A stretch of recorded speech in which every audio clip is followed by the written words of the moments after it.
Good evening, guys. Thank you for coming. Gracias por venir temprano a la reunión, jóvenes. Gusto de saber, bueno, gusto tenerlos aquí. Quisiera saludar a aquellos que veo. Orlando, a Richard, Talía, Gabriela y Carolina. Mientras los demás van uniéndose, vamos a compartir lo que tenemos en el sílabo y luego continuar y finalmente terminar nuestra discusión de el tema de aprovechamiento de energía o recuperación de calor. Vamos a ver nuestro sílabo. ¿Dónde está el sílabo? Compartamos el sílabo. Muy bien. Nuestro sílabo tenemos para el día de hoy, midterm breaks, ya están pasadas las notas, ¿no? Tenemos la última discusión o compartir de este tema de recuperación de calor para pasar el día jueves, Dios mediante empezar con la revisión de reactores químicos. Ustedes tienen tarea, la tarea de entregarse el 12 a las 23:59, entonces todavía tienen hasta el próximo martes a trabajar en esto. Terminando el tema de reactores, ya nos toca solo la evaluación, la discusión de temas económicos. Le voy a pedir al doctor Varela que nos apoye. Él nos ha ayudado anteriormente. Voy a pedir que nos apoye con un taller, ¿no? Para el uso del CapCost, el Capital Cost Tool de Richard Turton. Y luego los últimos temas que son ya los temas complementarios. Muy bien, eso es. Vamos por favor entonces a nuestra discusión que está aquí. Entonces, vamos para arriba y nosotros estamos, vamos a ver dónde fue la última vez. La última vez estuvimos creo que por, nosotros ya, sí, tratamos esto, aquí. ¿Ok? Muy bien. Pues esto Puerto Limpio está aquí afuera. Realmente no toma mucho tiempo y vamos a tratar de ir avanzando. Cuando la barra se suba, eso, ahí lo vamos a poder en modo presentación, correcto. Esto lo movemos por acá. Ok, muy bien. Number of heat exchange units. Si no me pueden escuchar, me pueden hacer saber, ¿no? Pero en unos minutos ya pasa el camión y ya pueden escuchar. Equation 17. Ok, Stephanie. Vamos a ver un par más. Ok, Stephanie, Melanie. Ya pasó. ¿Qué pasó? Ya está.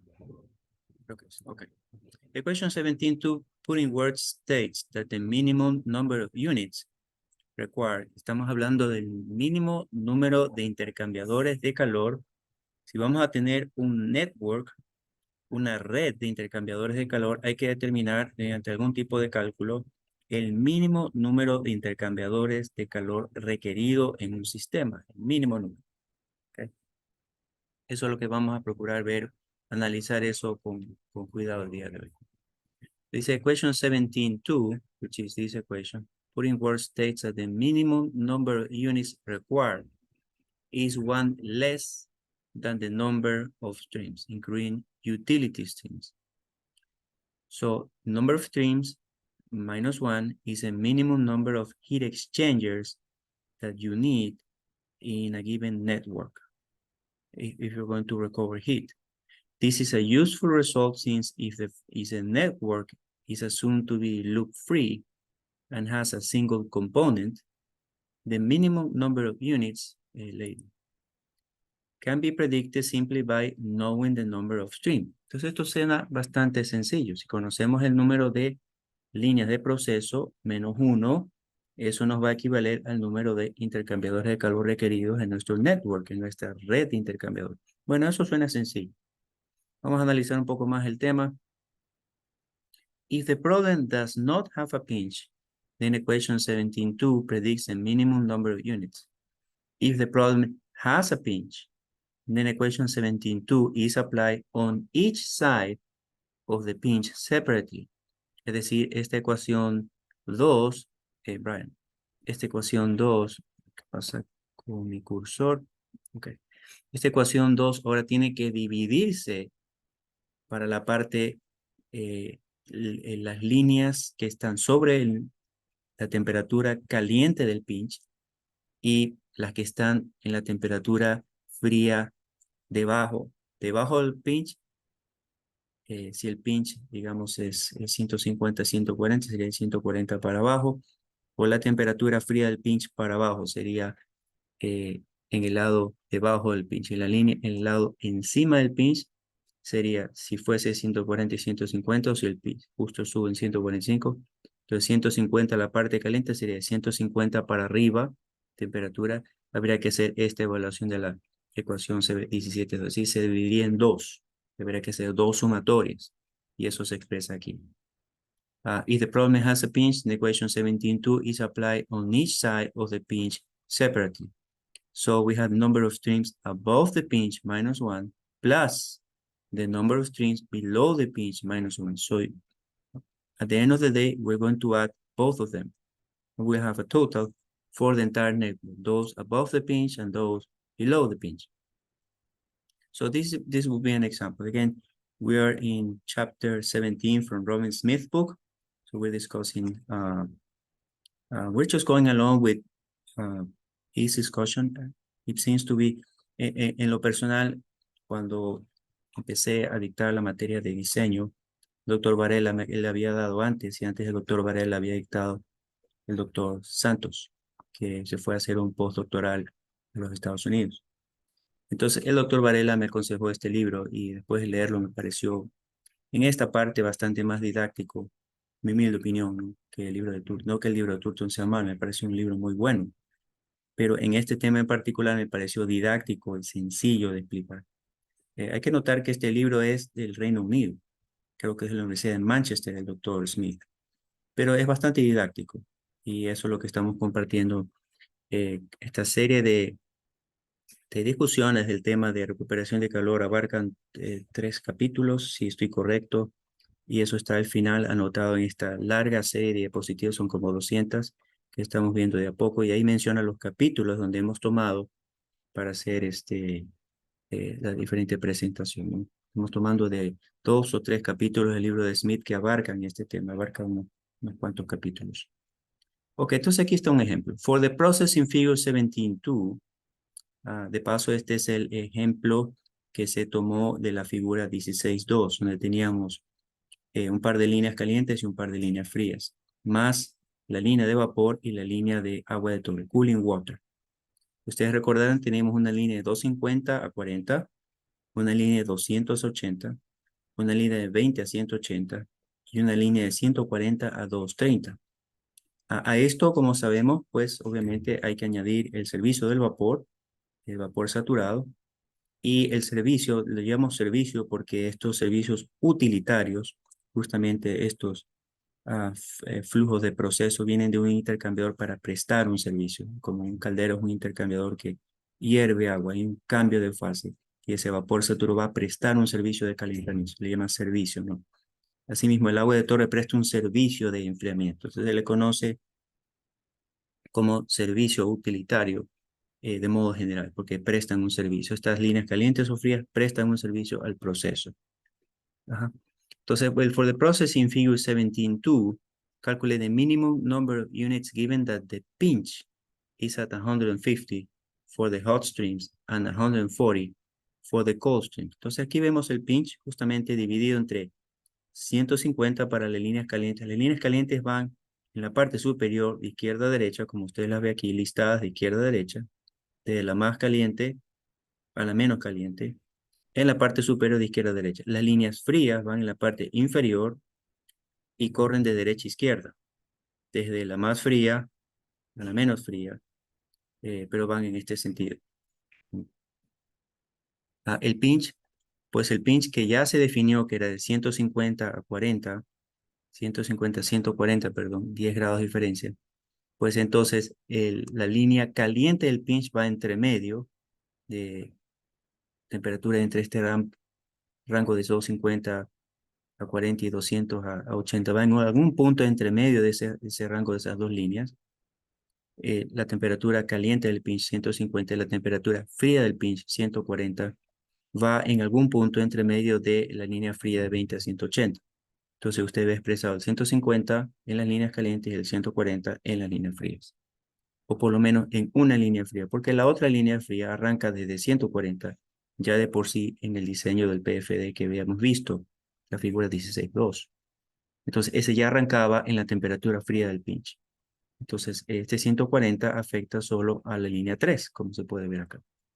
Más la línea de vapor que está en el lado sobre la temperatura del pinch, obviamente, porque la línea de vapor va a aportar sobre 150 grados, va al lado caliente, sobre la línea del pinch, y el agua de torre va en la línea fría debajo del pinch, porque el agua de torre entra al proceso a 20 grados. Entonces, en ese sentido están correctamente ubicados. Tenemos en burbuja lo que equivaldría a el grupo que se encuentra sobre el pinch, que abarca las líneas calientes y las líneas frías. Es decir, del pinch para la izquierda vendría a ser lo que abarca, todo lo que abarca en la parte superior e inferior el grupo de líneas sobre el pinch. Y lo que está a la derecha, después de hacer este corte vertical que usted ve aquí en el centro, esta nube, digamos, que demarca del corte a la derecha, involucran todo lo que son las líneas debajo del pinch, que es un grupo de líneas calientes y frías. Las calientes que continúan cediendo temperatura y las frías que van ganando temperatura, más la línea de agua de torre. Y a la izquierda del corte, las líneas calientes y frías, asimismo, las que van cediendo temperatura, las que van ganando temperatura. Y el vapor que va entregando, va condensando y entregando kilojoules por cada kilo, ¿no? En su servicio de calentamiento. Nos dice, figure 17, to target the number of units for pinch problems, the streams above and below the pinch must be counted separately with the appropriate utilities included. Entonces, estas líneas van a ser contadas con el servicio utilitario apropiado. Del corte del pinch a la izquierda, lo apropiado sobre el pinch, es decir, la temperatura caliente del pinch, es la línea de vapor saturado. Y del corte a la derecha, lo apropiado es el servicio de enfriamiento, que es la línea de agua de torre que hemos visto. Hay que contarlo también. Junto con las demás líneas hay que contar los servicios utilitarios. Lo vamos a ver así. Vemos hot streams above the pinch y vemos 1, 2, 3, 4, 5. Means one is for the streamline of the heating service, that is of the steam, the saturated steam. Then we have these two hot streams, 250 and 200. Then we have the two cold streams being heated. The one going all the way to 180, stream number 3, and the stream number 4 going from 140 all the way to 230. So we add all of these from the cut that is the pinch established from this cut to the left. We have to count them all, including the utility service, the steam service. So we have 5. Now below the pinch, we have the remaining temperature being given off by the hot streams. The remaining temperature is from 150 to the target temperature. The target temperature in stream number 1 was 40. The target temperature in stream number 2 was 80. So from the pinch, 150 to 40 and 150 to 80, they are giving out heat because of that temperature difference. That is a driving force that heat is being given out. Stream number 3 is gaining temperature. It's gaining temperature and is heat is being pumped into that, not pumped, but heat is being heat is being added into those lines so that temperature can be gained. So that's it. So it could go from 20 to 140, which is the lower pinch. And this one, string number 4, it already started at 140. So we count them all, including the utility service of the cooling service. We have 4. So we set 5 above the pinch and 4 below the pinch. That's why we have 5 minus 1 above the pinch and 4 minus 1 below the pinch. So we have 7.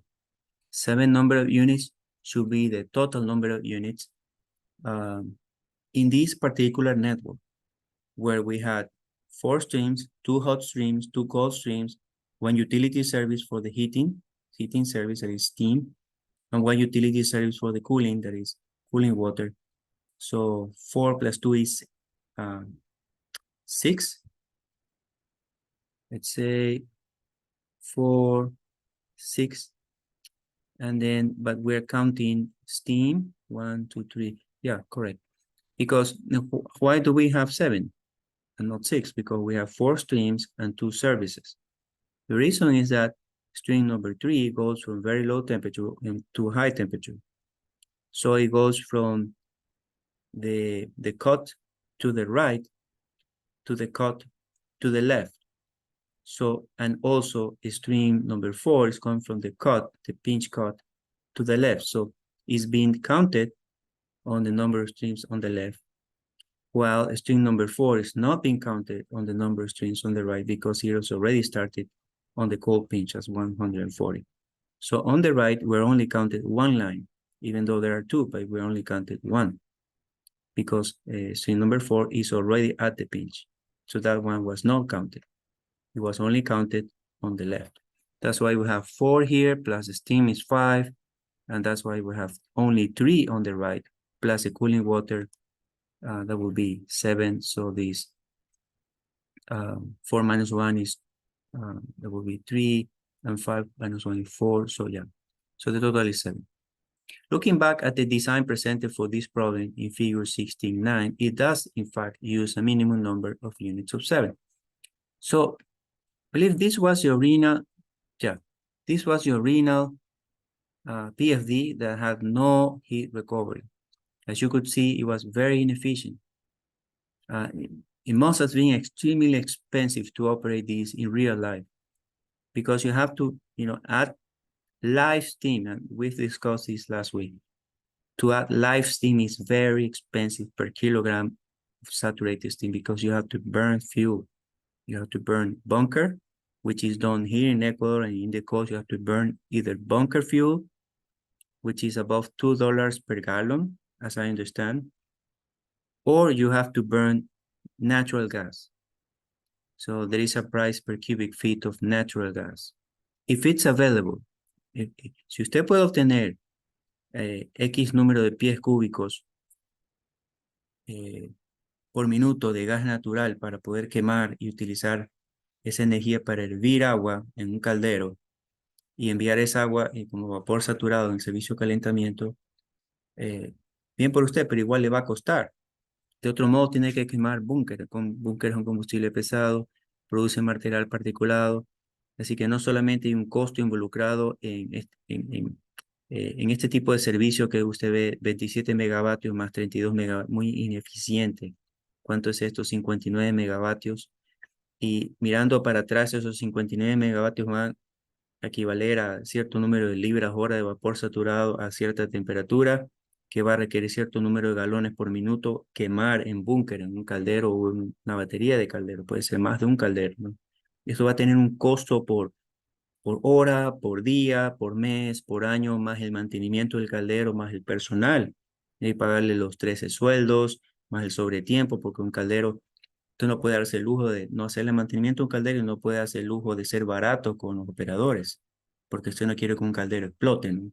Hacia el final de la clase hay una noticia en la parte de accidentes, ¿no? Que solamente pasamos una sola clase en accidentes, en donde justamente hubo un accidente en Manta, donde un caldero reventó.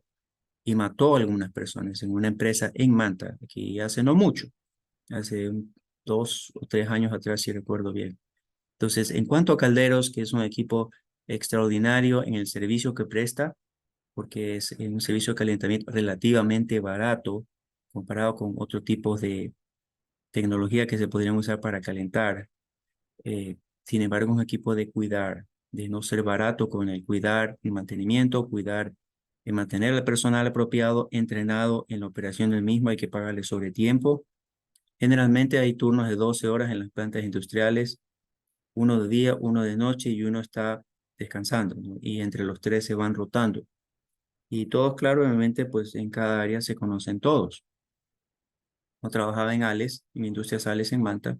Los ingenieros de turno se turnaban también. Uno estaba de día, uno de noche y uno estaba descansando. Y entre ellos se turnaban. Y así se operan las plantas industriales, es decir, 3 turnos, 12 horas cada uno. Entonces, 8 horas, dependiendo del horario que le toca. Si le toca en el día, pues tiene la tarifa normal. Si le toca en la noche, pues tiene un valor adicional. Si le toca en feriado o fin de semana, tiene pues un valor mucho más alto. Entonces así los muchachos pues redondeaban su sueldo, que se le hacía pues más significativo, pero había un costo a pagar, que pasaba el fines de semana, pasaba en las noches, que son trabajos que los puede hacer un varón, ¿no? A las señoritas en particular, lo que he recomendado en mis clases, este tipo de trabajo no me parecía, digamos, muy adecuado, porque se expone. Una mujer está trabajando a la mitad de la noche, el fin de semana, en mi humilde opinión, se expone, ¿no? Su seguridad personal. A pesar que las industrias suelen ser, entre comillas, seguras eh, en cuanto al personal que esté ingresando desde afuera, no porque hay guardias armados, etcétera, pero se exponen. Entonces yo en lo personal no recomendaría a una señorita, sino a una señorita, a una ingeniera joven, recomendaría trabajar lunes a viernes en horario de oficina y cerca de donde vive. A un varón, pues un varón le toca trabajar, ¿no? Le toca trabajar el fin de semana, le toca trabajar fuera de la ciudad, como a mí me tocó, y también fin de semana, etcétera. Es un poco diferente, ¿no? El caso de la señorita, pues es algo que en lo personal, eso no es algo del curso.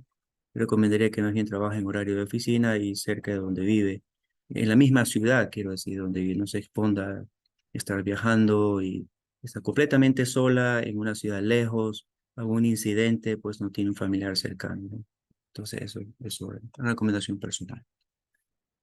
En cuanto a este sistema, as we have seen, this is very inefficient.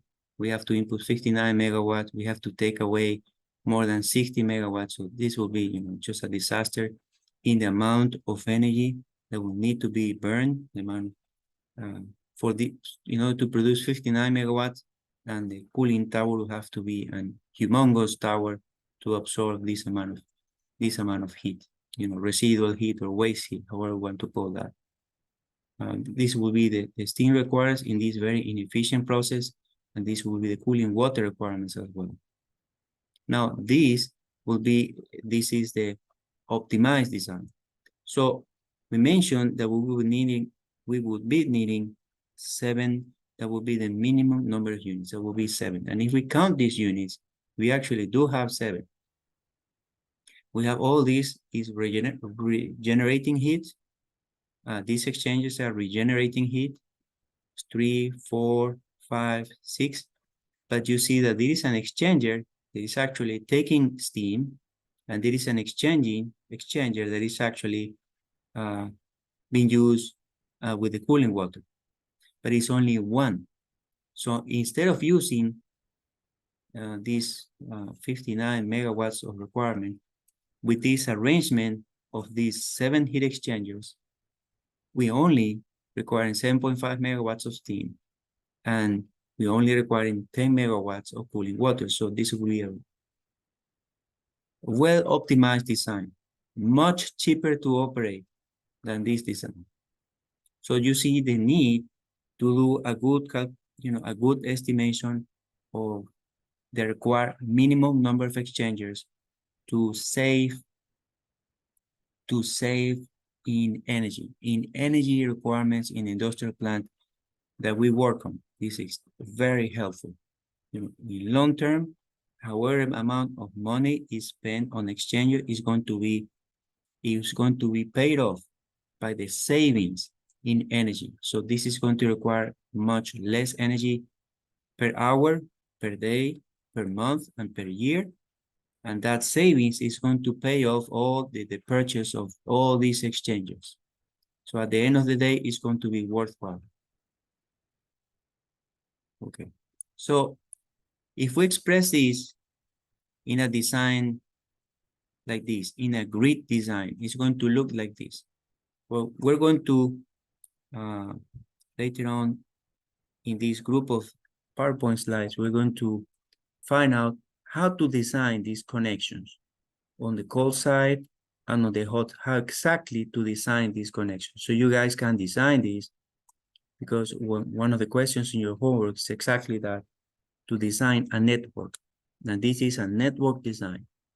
So in this PowerPoint slide, you will find how to design the network according to Smith.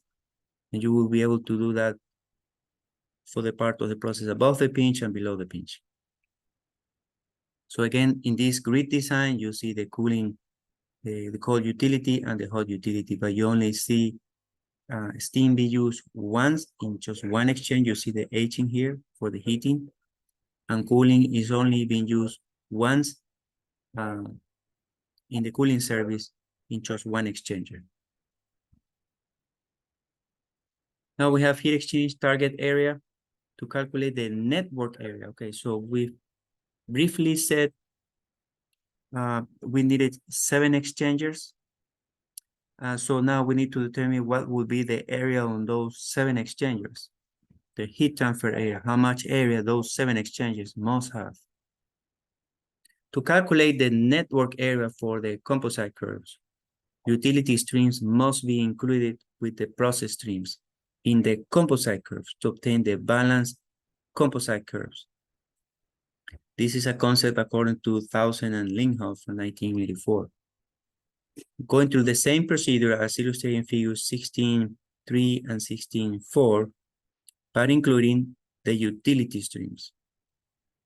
The resulting balanced composite curve should have no residual demand for utilities. So, en este grupo de curvas compuestas, calientes y frías, se le llaman curvas compuestas balanceadas, en las cuales ya se incluye el uso del servicio utilitario caliente o frío.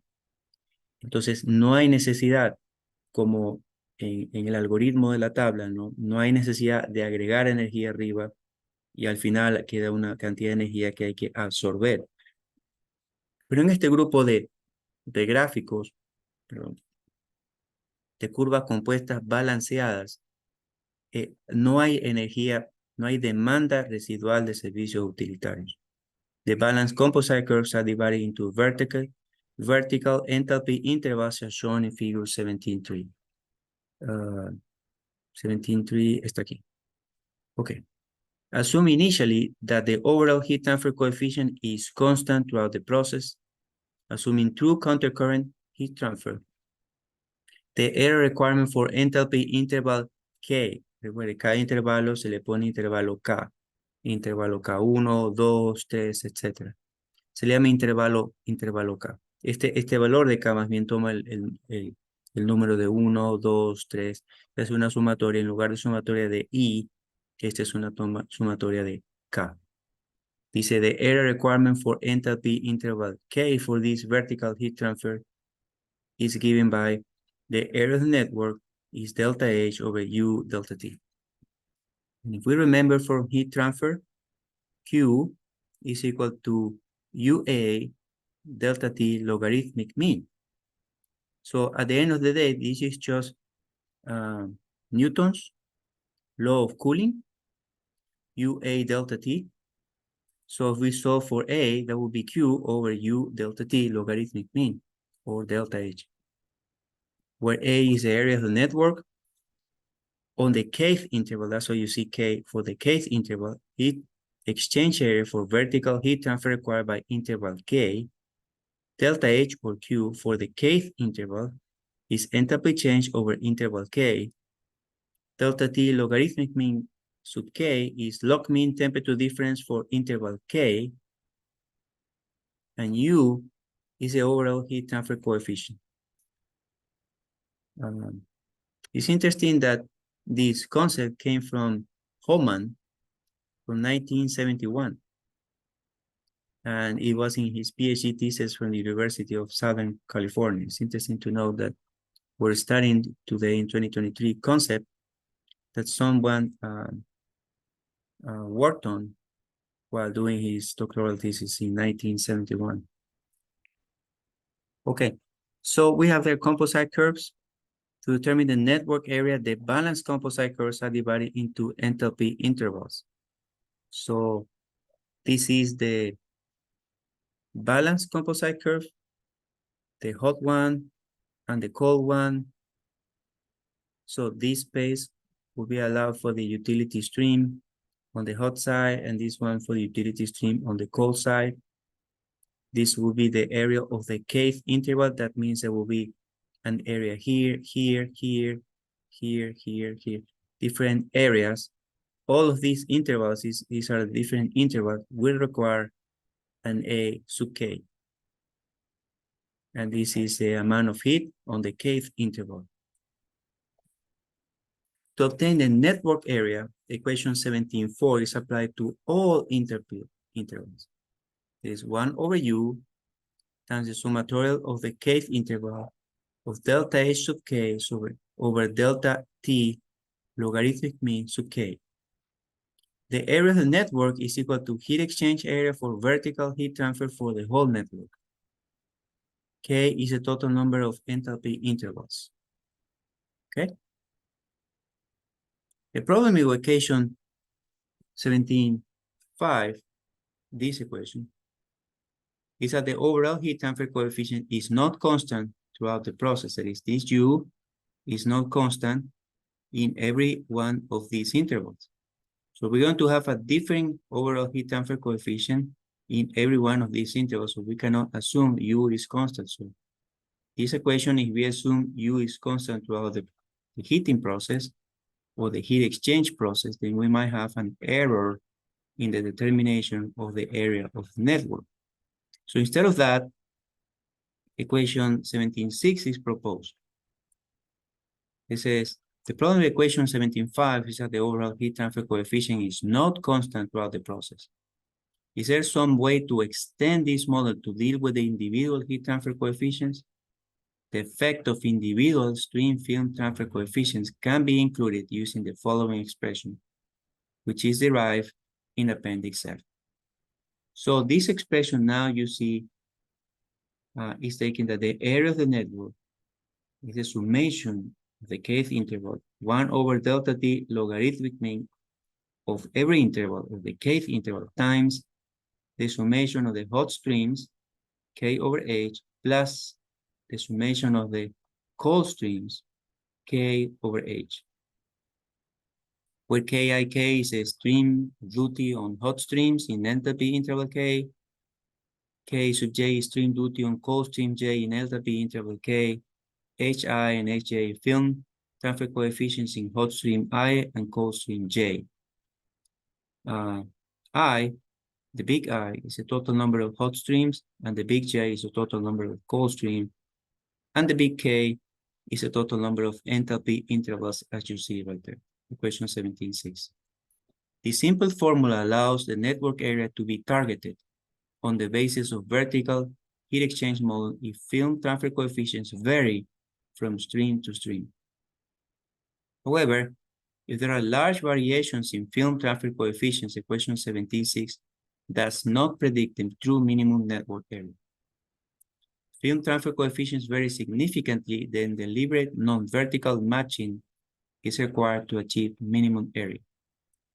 Deliberate non-vertical matching, and we'll see that in figure 17.4. Hot stream A with a low heat transfer coefficient is matched against cold stream C with a high coefficient. Hot stream A, it says with a low heat transfer coefficient is matched with cold stream C with a high heat transfer coefficient. We see the slope. We see this is the slope of a low heat transfer coefficient. This is a slope of a high heat transfer coefficient, so they are matched.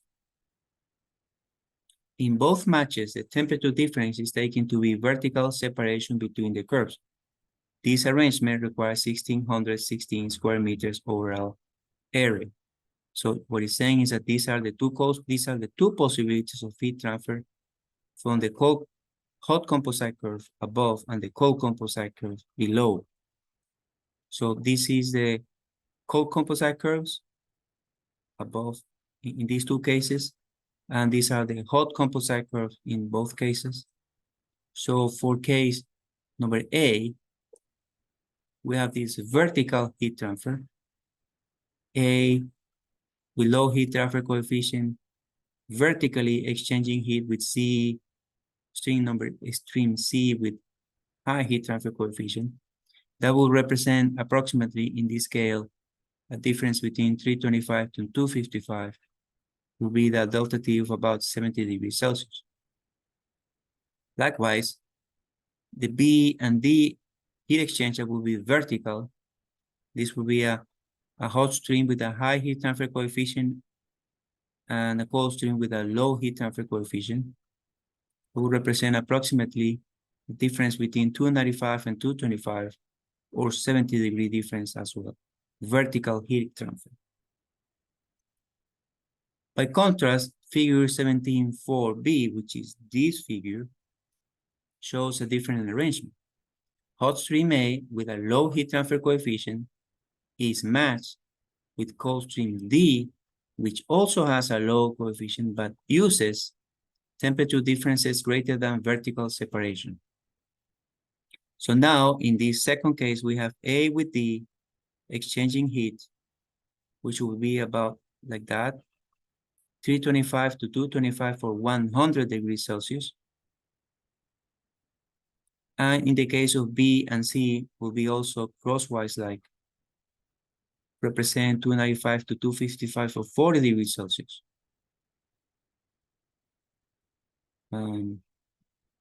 Hot stream B is matched with cold stream C. C, B, and C. Yeah, B and C were matched there, both with high heat transfer coefficient, but with temperature differences less than vertical. That is, a temperature difference. Temperature difference there was only 4, and it was less than the vertical temperature difference, which would have been 70. So between A and D, we have 100, and between B and C, we have only 40. So we see that big differences if we do it crosswise, the type of heat transfer. At the end of the day, we'll stick with vertical heat transfer, but you will see what will be the effect of doing this crosswise. The area will be it will be even less, fewer than the area, the heat transfer area will be only 1,250 square meters versus 1,616. So it's a considerable difference between the two, more than what, 400 square meters, or 300 and something square meters, which is very considerable amount of area, of heat transfer area. That's what I mean. This arrangement requires 1,250 square meters overall area, less than the vertical arrangement. So this way is much more efficient. Although when we do the estimation of the heat transfer network by the end of this discussion, hopefully throughout during this time of discussion, hopefully today, and we'll see that what we try to do is just a direct vertical heat transfer. And we'll do that just for simplicity. Okay. If film transfer coefficients vary significantly from stream to stream, the true minimum area must be predicted using linear programming. However, the question 17.6 is the question that we just saw. This is the question 17.6. It says the question 17.6. There we go.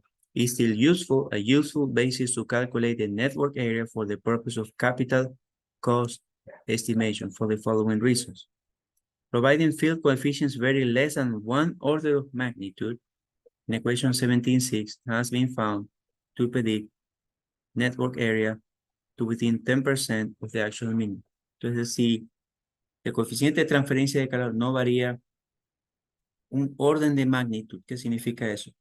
No hay variaciones de más de 10 veces, eso es lo que quiere decir, entre los coeficientes de transferencia de las líneas calientes y frías. No hay una diferencia de más de 10 veces el uno del otro. Se pueden usar los coeficientes de transferencia a pesar de que haya diferencia entre ellos. Y una vez hechos los cálculos, el área mínima determinada va a estar dentro de un 10% del área mínima real. Entonces, es bastante aceptable. Siempre y cuando los coeficientes de transferencia no tengan una diferencia entre ellos de más de 10 veces. Eso es lo que nos quiere decir. Network designs tend not to approach a true minimum in practice, since a minimum area design is usually too complex to be practical.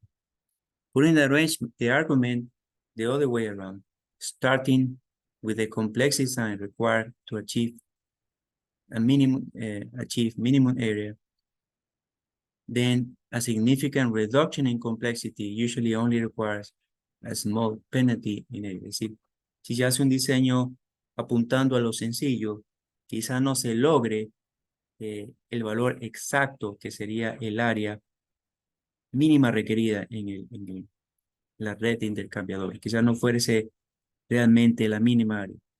Pero como es complejo determinar realmente el área mínima requerida, siendo una estimación más sencilla, se puede estar dentro de un porcentaje del área mínima real. Es decir, la penalidad por no tener un cálculo tan preciso no es tan grave, por lo cual sería recomendable considerar hacer un cálculo con relativa sencillez. En el caso de nosotros, como les decía, vamos a hacer más adelante el diseño de un sistema, de un network, pero lo vamos a hacer de manera vertical. Si lo fuésemos a hacer a manera de cruzado, como lo vimos aquí, sería un poco más complejo hacerlo así cruzado, eh, qué sé yo, entre las líneas que están sobre el pinch y las líneas que están debajo del pinch. Quizá requeriría un nivel adicional de complejidad. Para evitarnos ese nivel de complejidad, lo vamos a hacer vertical, como lo recomienda el autor, lo recomienda Robin Smith. Y va a haber una penalidad, posiblemente ese no sea el valor real, pero vamos a estar dentro de un rango al valor real del área mínima requerida de intercambio de calor entre las curvas compuestas calientes y frías, ¿no? Por lo menos vamos a tener una estimación que va a estar en un porcentaje, digamos, cercano a la realidad. Number 3. The area target being predicted here is used for pre-design optimization of the capital energy trade-off and the evaluation of alternative flow sheet options such as different reaction and separation configurations. Es decir, la estimación que se va a hacer acá va a ser una estimación para una optimización prediseño. Es decir, va a ser como una primera estimación, no va a ser el diseño final, sino va a ser una primera estimación. Thus, area prediction is used in conjunction with capital cost data for heat exchanges that often have a considerable degree of uncertainty. The capital cost predictions obtained later, equation 17.6, are likely to be more reliable than the capital cost predictions for the major items of equipment, such as reactors and distillation column. Nos habla que el costo de intercambiador de calor está más relacionado con el área de transferencia. Es más probable que el valor del intercambiador de calor basado en el requerimiento de área de transferencia sea más real que la estimación, como menciona aquí, de un costo de un reactor, del costo de una columna de destilación o de algún otro equipo, ¿no? Es decir, está bastante cercano a la realidad el costear un intercambiador de calor basado en el área de transferencia requerida. One significant problem remains: where to get the film transfer coefficients HI and HJ. Estos dos, HI y HJ, yo creo, están aquí. Usted puede apreciar HI en las líneas calientes y HJ, el coeficiente de transferencia de calor de las líneas frías, y están expresadas aquí. Film transfer coefficient for hot streams I and cold streams J, including wall and fouling resistances. Son coeficientes del lado caliente y del lado frío, HI y HJ. ¿Vemos dónde estábamos? Estábamos nosotros aquí. There are the following three possibilities. Porque la pregunta quedaba, where to get the film transfer coefficients, ¿dónde obtener el coeficiente de transferencia de calor de la línea caliente y de la línea fría? ¿Dónde obtenemos esos valores? Y propone el autor, number one, tabulated experience values, valores que hayan sido experimentados y que estén tabulados, ya sea en la planta industrial o que nosotros estemos haciendo experimentos y como resultado de nuestros experimentos hayamos hecho cálculos de coeficiente de transferencia de calor, porque después todo está definido como valores en vatios sobre metro cuadrado de grados centígrados, se los puede determinar de manera experimental. Y así en la referencia al capítulo 15. By assuming a reasonable fluid velocity together with fluid physical properties, heat transfer correlation can be used. Otra, utilizar correlaciones, como hemos visto la correlación, perdón, de Ditus-Volter, de Sidran-Tate, perdón, de Zhukauskas, y hay otras correlaciones, hay un montón de correlaciones. Estas pocas que hemos visto son apenas representativas, pero hay un montón de correlaciones, ¿no?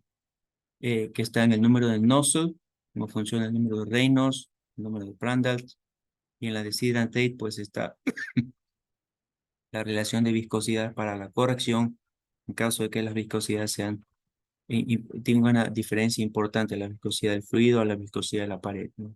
En caso de fluidos viscosos, lo que la ecuación de Sidran-Tate. Entonces lo puede determinar, como dice el número 2, a través de correlaciones, como lo hemos hecho aquí en el curso en la primera parte, ¿no?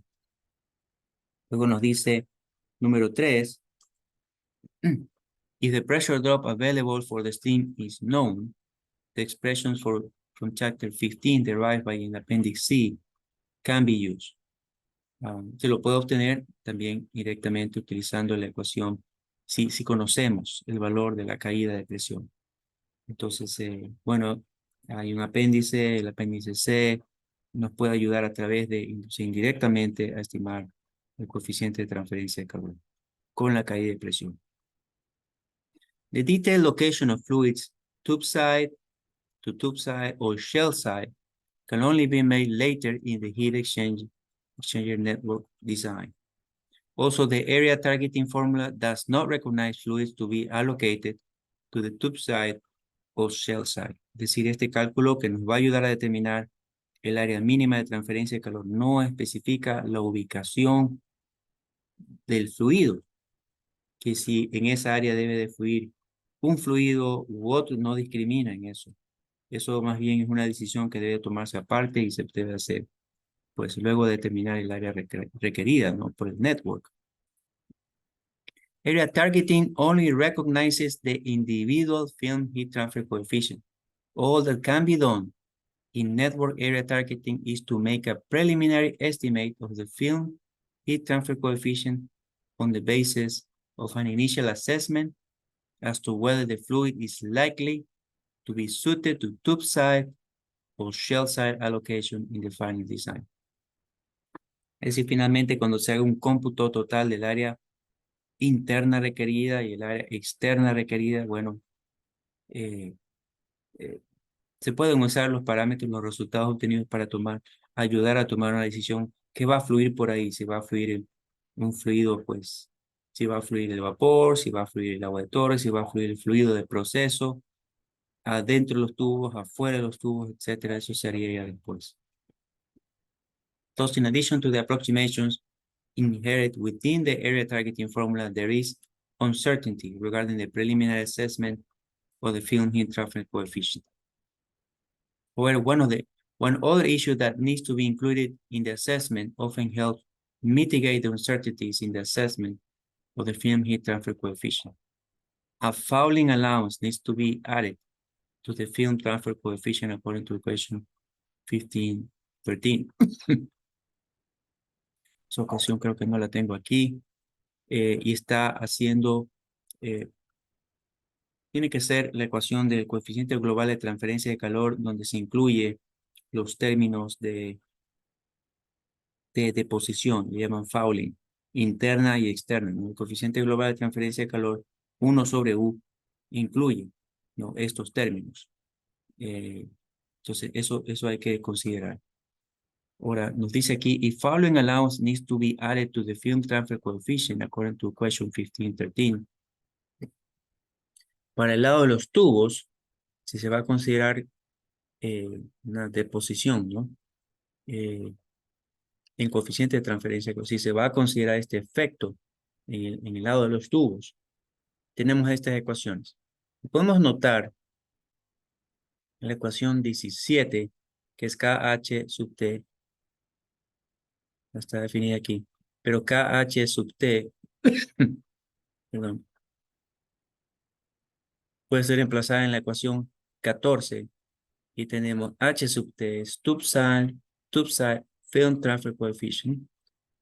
Tendríamos que la ecuación 14 sería C, que es una constante, por K, coeficiente de conductividad térmica, por D sub I,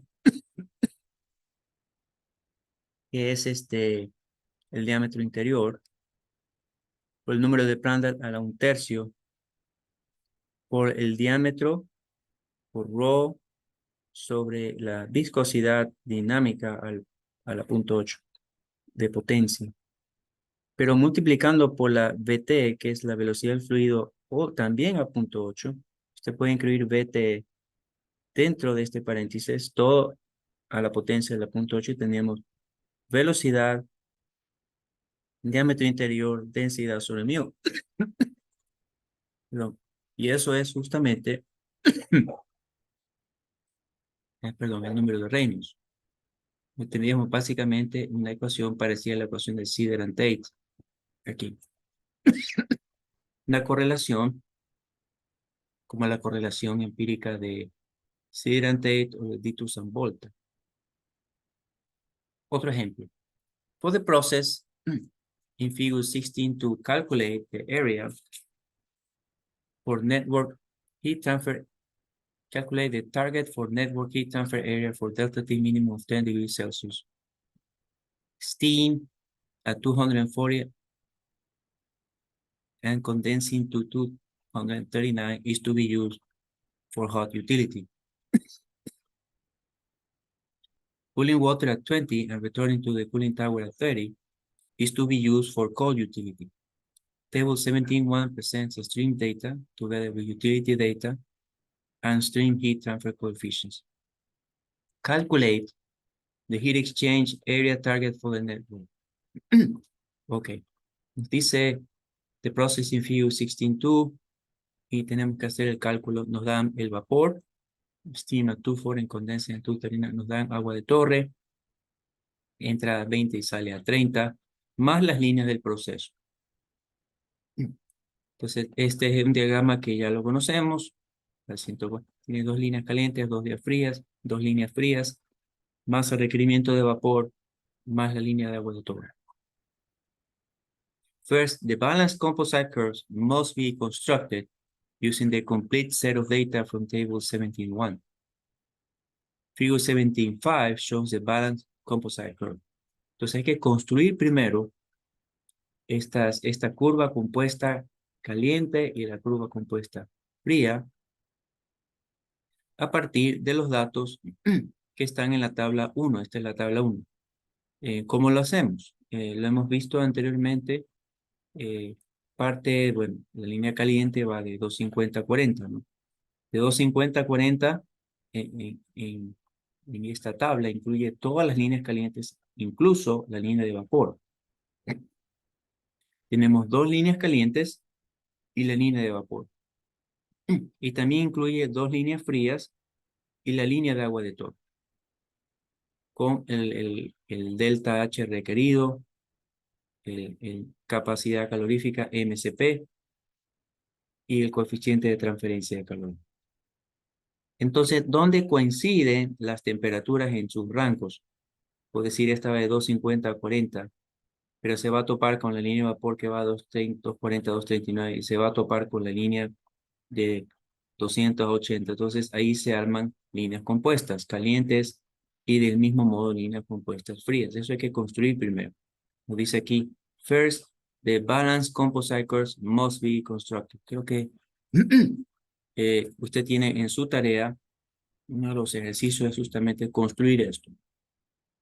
Usted se familiarice con la construcción de una curva compuesta caliente y una curva compuesta fría, uniendo los CPs, como sumando los CPs en los rangos de temperatura donde coinciden las líneas calientes y donde coinciden las líneas frías.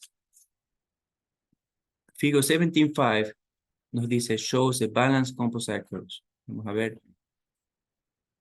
Aquí están las líneas calientes compuestas y acá están las líneas calientes, las líneas frías compuestas. Justamente el producto de eso, de unir las líneas en los intervalos. Aquí tenemos los diferentes, intervalos, aproximadamente 250, 240, el primero, y acá está alrededor de 240, un poco encima de 225, esto está bajando alrededor de 200, esto está bajando alrededor de 130 y algo, está bajando acá un poquito debajo de 100, está bajando un poco sobre 75 y finalmente debajo de 50 que llega esto a 40. El resultado de hacer una curva compuesta caliente. Pero la curva compuesta fría va de aproximadamente 20, aquí 25 a 30 y de 30 se sube sobre los 125, se sube un poco debajo de 175, si estoy correcto. Y acá se sube un poco debajo de 200 y continúa en- entre 200 y 225 y finalmente termina aproximadamente poco sobre 200, un poquito sobre 225. Muy bien, curva compuesta fría. Y estos son los diferentes intervalos que causarían. ¿Por qué intervalos? Porque en estos intervalos es donde no solo hay una curva compuesta caliente y fría, sino que en esos intervalos se puede ver una transferencia vertical de la línea compuesta caliente a la línea compuesta fría de manera vertical, no cruzada, como vimos en el ejemplo anterior, no vertical para simplicidad, como primera estimación. Si quisiéramos ser más precisos, se podría hacer como un intercambio cruzado, pero sería más complicado. Entonces, como primera estimación se van a hacer el intercambio, se va a considerar vertical. ¿Qué más tenemos? Tenemos acá Figure 17.6. Now shows, esta es la figura 17.6, shows a stream population for each enthalpy interval together with the hot and cold stream temperatures. Now set up a table to compute equation 17.6. This is shown below in table 17.2. Thus, the network area target for this problem is 7,410 square meters. Vamos a ver cómo se obtuvo eso. Una vez que se determinó la curva compuesta caliente y fría y se determinaron los intervalos, cada uno de los 7 intervalos con sus respectivas temperaturas. Estos intervalos de un gráfico T delta H o TH. Entonces aquí tiene que haber, como vimos nosotros, entre estos dos hay una diferencia de temperatura, entre estos dos una diferencia de temperatura, entre estos dos también, entre estos dos también, entre estos dos y así. Igual para la línea compuesta fría. Y eso se ve reflejado en este dibujo de acá. Entonces, en el primer intervalo, como se puede apreciar aquí, que es de 250 a 240, en este primer intervalo de la derecha, de la extrema derecha, haciendo la estimación, el cálculo eh, para determinar el área. ¿Cómo se lo haría? Entonces tenemos del lado caliente 250 a 240. ¿Qué tenemos del lado frío? Del lado frío esto parece que está llegando a 230, pero proviene de este punto de aquí, no lo alcanzo a ver bien, un poco cercano a 225 o algo así, y termina como en 230. La temperatura, exacto, vemos 230, 225, es lo que se ve en ese primer intervalo. Y así hay que hacer los demás, basado en la curva compuesta caliente y la curva compuesta fría. Aquí va a haber otro intervalo caliente y un intervalo frío, el intervalo número 2, y eso se va a ver reflejado en las temperaturas de este intervalo número 2. Entonces, para efecto de ejemplo, vamos a asumir que ya se determinaron estas temperaturas de las líneas compuestas calientes, todos estos intervalos, y de las líneas compuestas frías. De otro modo, pues nos tomaría más tiempo. Y vamos a hacer énfasis más bien en los cálculos para determinar el área individual en cada segmento, en cada uno de estos intervalos. El primer caso, que lo explicamos, ¿no? Que iba de 240 a 250 o bajaba de 250 a 240 en la curva compuesta caliente, y en el lado de la curva compuesta fría era aproximadamente 225, se calentaba a 230. En este rango, el delta T de medio logarítmico, considerando estas cuatro temperaturas que están en los círculos, vendría a ser 17,4. ¿Qué más tenemos aquí? Tenemos el CP de la línea que se está calentando, que viene de 140 a 230. El CP de la línea que se está calentando es 0.3. El coeficiente de transferencia de calor está en la línea, que es 0.0008. Y el diferencial de temperatura en la línea fría que está calentándose de apenas 5 grados. Se obtiene 1875 metros cúbicos Kelvin. En el lado caliente, tenemos un diferencial de 10 grados, como se ve aquí. Línea caliente que tiene un CP de 0.15 y un H de 0.0010, que se puede observar ahí, por los 10 grados de diferencia de temperatura, arroja 1500 metros cuadrados por Kelvin. Muy bien. Tenemos el delta T medio logarítmico de esas cuatro temperaturas, y tenemos el valor de, viene a ser el área por Kelvin, el área por delta T, viene a ser del lado caliente y del lado frío. Aplicando eso, tendríamos en la fórmula creo 17,6, si recuerdo bien, tendríamos a 1500, lo acabamos de ver aquí, el intervalo temperatura caliente que está entregando calor, que es la línea número 2, está entregando calor en este intervalo. Hago énfasis en los intervalos porque los cálculos son por intervalo, porque estamos asumiendo un intercambio vertical, que de esta línea caliente que está entregando calor en este intervalo va a intercambiar calor con esta línea fría en este intervalo. Es un intercambio vertical. Entonces, en el intervalo se obtuvo este valor para la línea caliente que estaba entregando calor, perdón, el metro cuadrado Kelvin viene a ser área por delta T, y la línea fría que estaba ganando calor fue 1875 metros cuadrados Kelvin. Finalmente, estos dos se suman, porque esto es parte de la ecuación 17,6. Se suman y se dividen para 17,38, que es el delta T medio logarítmico, que aquí arrojo 17,4. Y termina reportando un 194,2 metros cuadrados. Y tiene sentido porque si tenemos metro cuadrado Kelvin dividido para, bueno, centígrado, ¿no? O Kelvin, que viene a ser una relación de 1 a 1, ¿no? Dividido para 17,4 Kelvin o 17,4 centígrados, nos daría el resultado en metro cuadrado. En el segundo intervalo, tendríamos ahora de la curva compuesta caliente, un diferencial de 240 a 239. Y si usted observa aquí, esa es la línea de vapor, que el problema nos dijo que arrancaba en 240 y terminaba en 239. Mientras que en el mismo intervalo, lo que se observa es que el diferencial de temperatura va de 199,5 a 225. Eso se tiene que ver reflejado en este gráfico, en el segundo intervalo. Si vamos aquí a la izquierda, aproximadamente 200, dice ahí 199,5, bueno. Y acá aproximadamente, esto partió aquí de 225, ¿no? Entonces esto vino cercano a 200, y acá está cerca de 225. No alcanzo a ver completamente recto, aproximadamente 225. Y vemos que eso es lo que hay aquí en este intervalo, 225 o 199,5 del lado caliente. Entonces, haciendo la evaluación, tendríamos un delta T de medio logarítmico con estos cuatro valores de temperatura de 25,3.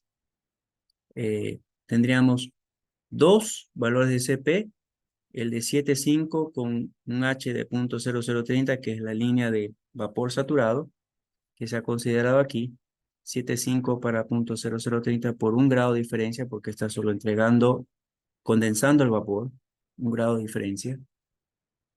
Y la otra línea caliente, que es la línea 2, tiene el mismo diferencial, pero el CP es 0.15, que lo observa aquí, y el H es 0.0010, y el diferencial sigue siendo pues 1 grado. Suma 2.650 metros cuadrados Kelvin. En el lado frío solo una línea ganando calor, que es 0.3 para 0.0008, por el diferencial que es 225.5, perdón, 25.5 grados centígrados, y arroja 9.562.5 metros cuadrados Kelvin. Vienen a ser estos dos, se suman y se dividen para el delta T medio logarítmico y arroja 482.7 metros cuadrados en el intervalo 2. En el intervalo 1 fue 194.2. El mismo procedimiento se lleva a cabo por los demás intervalos. Entonces se puede observar que en el intervalo 3 hay solo una línea, ya no la línea, pues solo una línea caliente entregando calor, la de 0.15 para 0.0010 de H, por este intervalo que es de 202.39. Eso tiene que reflejar lo que está en este gráfico, en el intervalo 3. La línea caliente, bueno, aquí aproximadamente 200. Y la línea de acá, esto está, bueno, no puedo medir exactamente la escala, pero está sobre 225 aquí. Está sobre 225. Va entre 225 y 250 este rango. Entonces, esto está en algún punto sobre los 230. ¿No? En algún punto aquí, entre 225 y 25 grados de diferencia. Entonces, en algún punto, quizá a mitad de camino, entre dos, que viene a ser 237,5 o algo así, o cercano a eso. Y el otro parece que está cercano a 200 en el intervalo 3. Y podemos ver que en el intervalo 3, esto va, bueno, 239, no es 237, sino 239 a 200. Pues, hay que seguir la escala más precisa. En el lado frío, si vemos en el dibujo, en el lado frío, en ese intervalo 3 tendríamos ah, aproximadamente, ¿cuánto es esto? Un poco encima de 175. Y acá en este punto estaríamos un poco debajo de 200. Esto refleja intervalo 3, vemos aquí 199.5 y el otro lado 180, cercano a 200 y el otro cercano a 180, como se veía aproximadamente en el gráfico. Esto arroja un delta T 28.7 para ese intervalo, un cálculo de esa línea caliente, 0.15 para 0.0010 por los 39 grados de diferencia, 5.850 metros cuadrados Kelvin, y del lado frío serían 0.3 para 0.0008 por los 19.5, que arrojarían 7.312,50. Sumando y dividiendo para delta T medio logarítmico arroja 459.4 en el intervalo 3, el área del intervalo 3, por eso lo ve a sub 3. La misma lógica se usaría en el intervalo 4, arrojaría la suma de estas dos que se puede ver aquí, 23.125, 28.333, delta T de 14.4, que es 3.566.1. En el intervalo 5 arrojaría 25.000, este es el 5, perdón, en el intervalo 6 arroja 6.937.5. El lado caliente, 6.666.67 el lado frío y casi 60 grados medio logarítmico, que se observa aquí, sería 227.3. Y en el último intervalo, el lado caliente serían 6.000 metros cuadrados por Kelvin y del lado frío 6.666 metros cuadrados Kelvin con el delta T de 346. Terminaría sumando el intervalo, el área y el intervalo 7. Sumando todas las áreas de todos los intervalos, la suma total es 7.409,60, ¿no? The network design in figure 16.9 already achieves minimum energy consumption, and it is now possible to judge how close the area target is to design if the area for the individual units in figure 16.9 is calculated. Nos dice, nos vamos a dar cuenta realmente, porque ya en la figura 16.9 ya está optimizado el diseño. Dice que nos va a ser posible juzgar qué tan cerca el área calculado es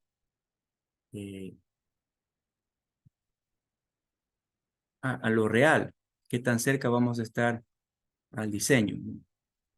Si el área de las unidades individuales en la figura 16.9 se logran calcular. Si se calcula el área de cada una de los intercambiadores reales de la figura 16.9, vamos a ver exactamente qué tan cerca o lejos estuvimos con la estimación que se hizo aquí, ¿no? Qué tan verdadero es este número. Muy bien. Aquí podemos observar que aquí están los 7 intercambiadores, el vapor que se ingresa en uno de ellos y el agua de torre que se ingresa en uno de ellos. No, pero hay que determinar el área de todos. Y vemos que el área va a estar sujeta el CP y el delta T. Vemos el delta T de cada uno de ellos que es complicado aquí. Entonces, en este network hay que determinar el área más exacta basado en el PFD, en las condiciones de operación del PFD. Using the same heat transfer coefficients as given in table 17.1, the design in figure 16.9 requires 8,341 square meters, which is 13% above target. Es decir, realmente este diseño no requirió 7.409,60 metros cuadrados. Este diseño realmente requirió 8.341, que representó un 13% encima de lo originalmente estimado. Ve usted que en la vida real las cosas varían, ¿no?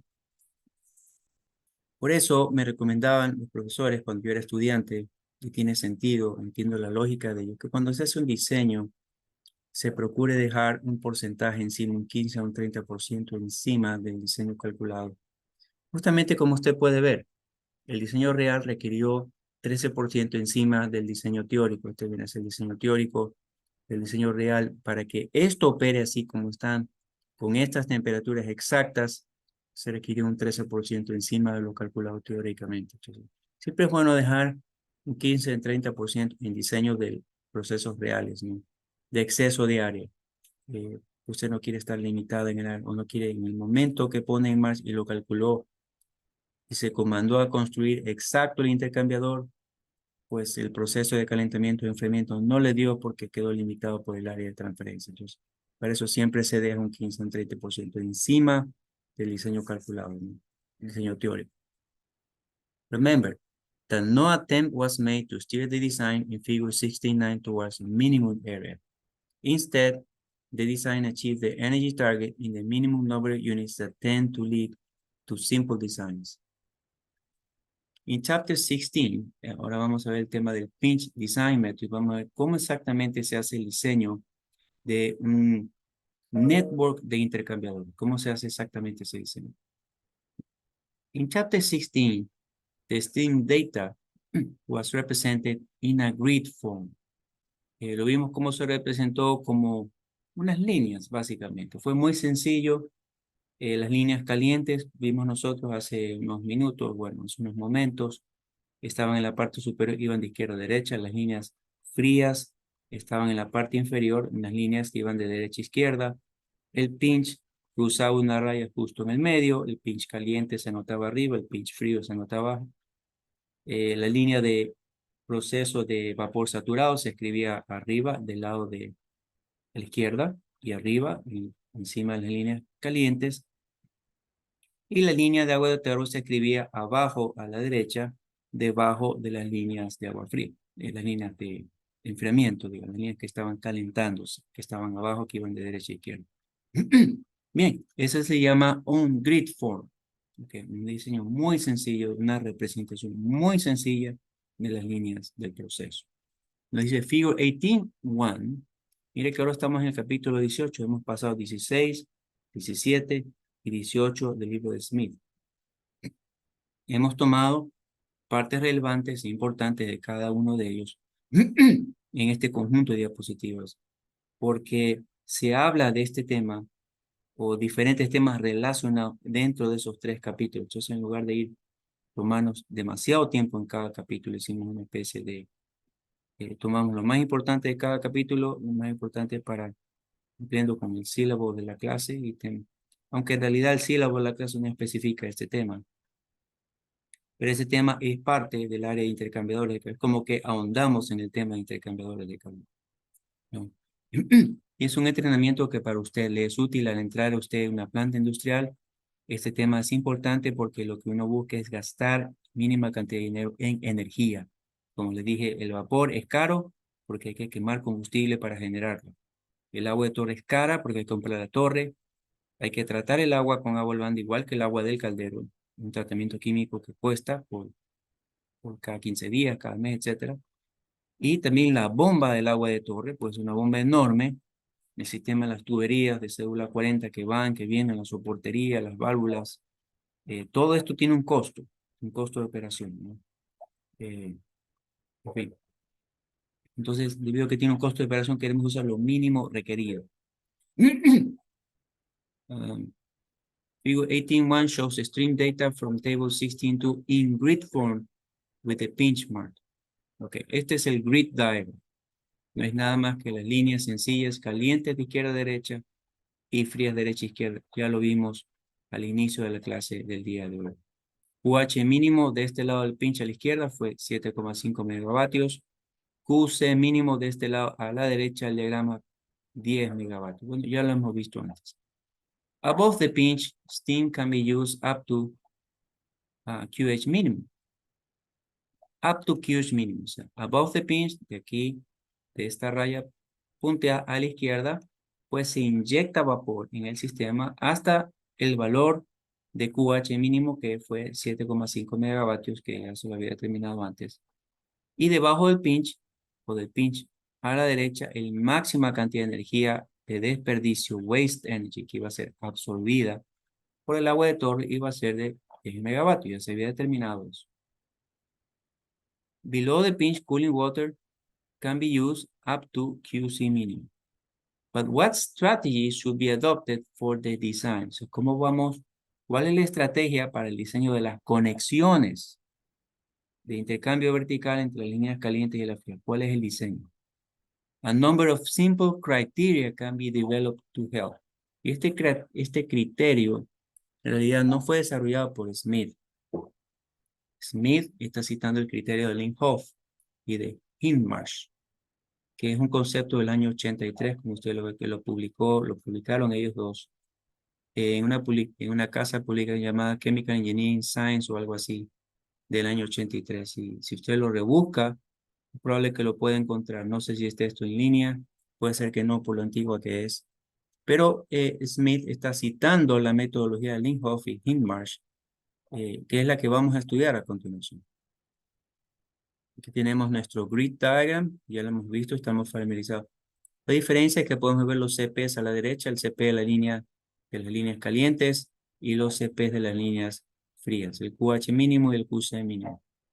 Más allá de lo cual, pues es un grid diagram que ya lo hemos visto, esta forma de expresar las líneas de proceso ya lo hemos visto antes. Entonces, el método de diseño del pinch inicia así. Dice, start at the pinch. The pinch is the most constrained region of the problem. At the pinch, delta T minimum exists between all hot and cold streams. As a result, the number of feasible matches in this region is unrestricted. If such matches are not made, the result will be either use of temperature differences smaller than delta T or excessive use of utilities resulting from heat transfer across the pitch. Vamos a ver qué quiere decir esto. Hay un ejemplo más adelante donde nos alumbra un poco mejor este concepto. Número 2, the CP inequality for individual matches. Figure 18.2a shows the temperature profiles. No sé si lo tenemos aquí. 18.2a, correcto. Lo vamos a ver. Shows the temperature profiles from an individual exchanger at the pinch, above the pinch. Moving away from the pinch, temperature differences must increase. Esto es importante. Que si empezamos en el punto pinch, o este es el pinch, aquí estamos a la derecha del pinch, vemos que esto no puede ser posible, de que tengamos una línea de proceso que viene a ser incrementando temperatura y prácticamente topando con una línea de proceso que esté enfriando. O sea, esto de aquí no es en lo físico, en lo real, no es factible. Esto representaría un intercambio de 150 a 140 cercano al punto pinch. Es decir, esta línea 1 estaría calentando a 150 o se toparía con la línea que viene enfriando de 150 a una temperatura menor.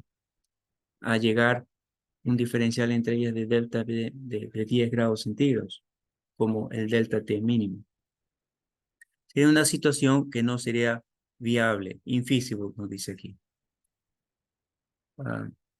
Figure 18-2A shows a match between a, a hot stream and a cold stream that has a CP smaller than the hot stream. This is infeasible.